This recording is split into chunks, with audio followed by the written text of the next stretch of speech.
Let me ask you something. When's the last time you actually expected to see your grandkids grow up?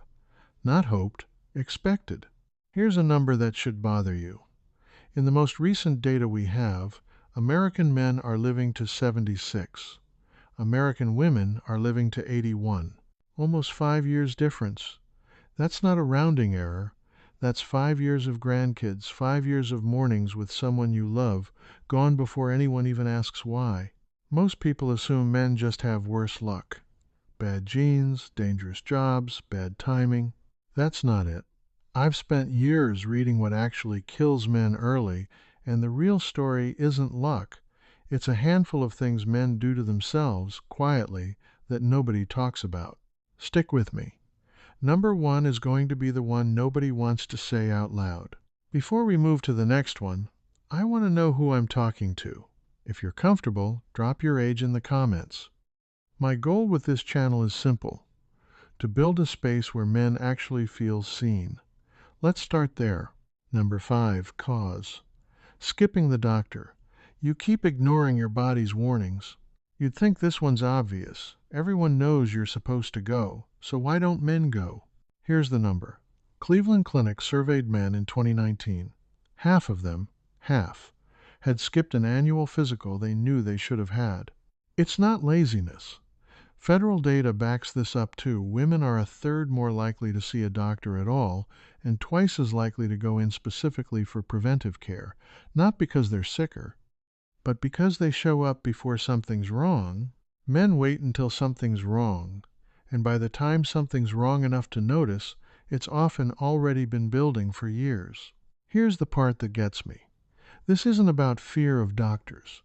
Most men who skip it will tell you flat out, they didn't want to hear the news. They felt fine. But felt fine is not the same as fine. The fix isn't complicated. One appointment, once a year.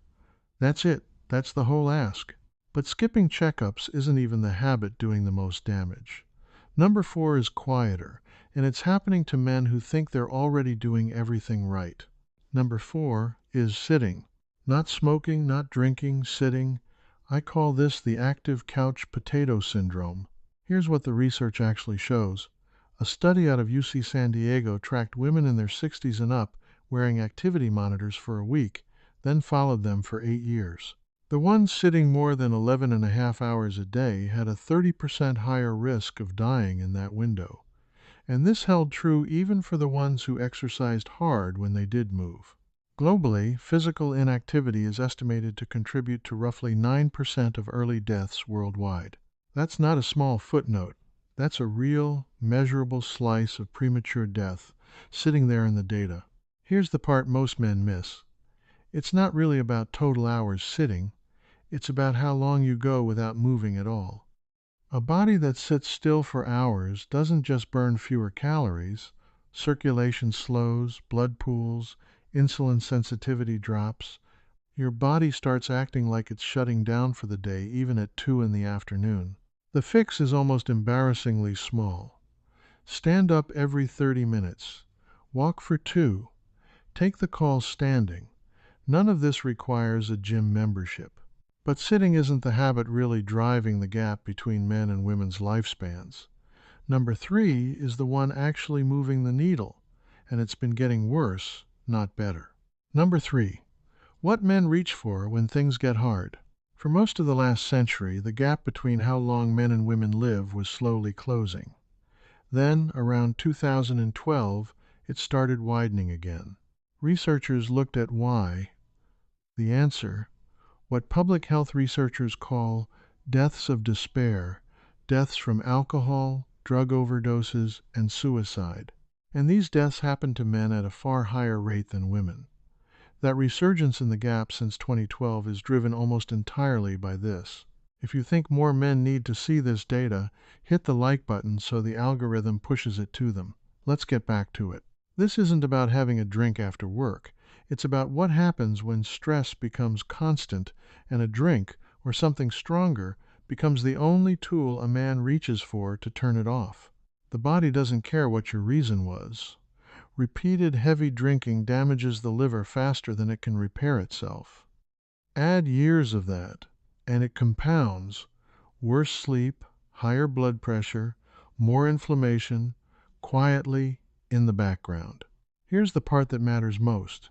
This habit isn't really about the substance. It's about not having anywhere else to put the pressure. Which brings us to something even more dangerous than any of this, something almost no one talks about directly.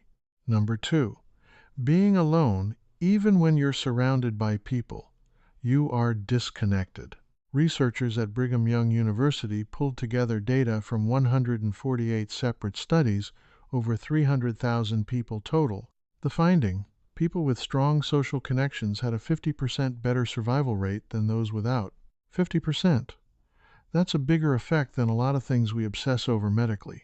Here's why men are especially exposed to this one. In your 20s, you've got teammates, roommates, a built-in circle. By your 40s, work takes over, family takes the rest, and friendships quietly stop getting maintained.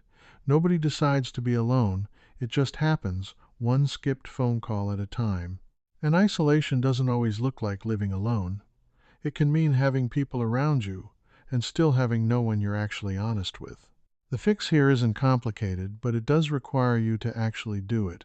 One real phone call, one standing coffee with someone, one place you show up regularly. That's the whole prescription: connection, not perfection. Which brings us to number 1. And this is the one I most wish men would stop treating as a weakness. Number 1, not saying anything when something's actually wrong inside.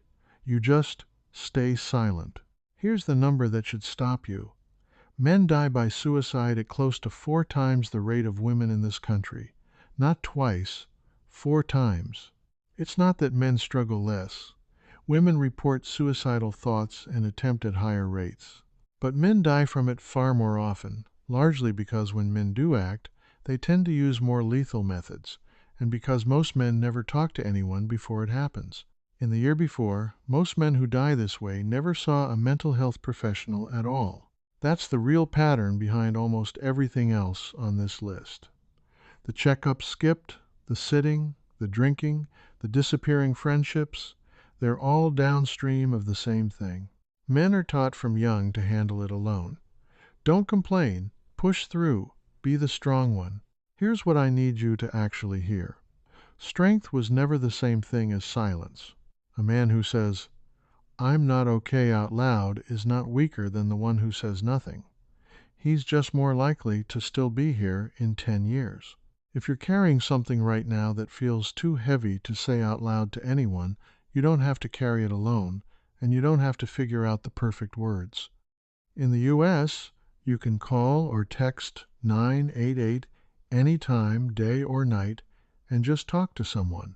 That's the whole list, 5 things.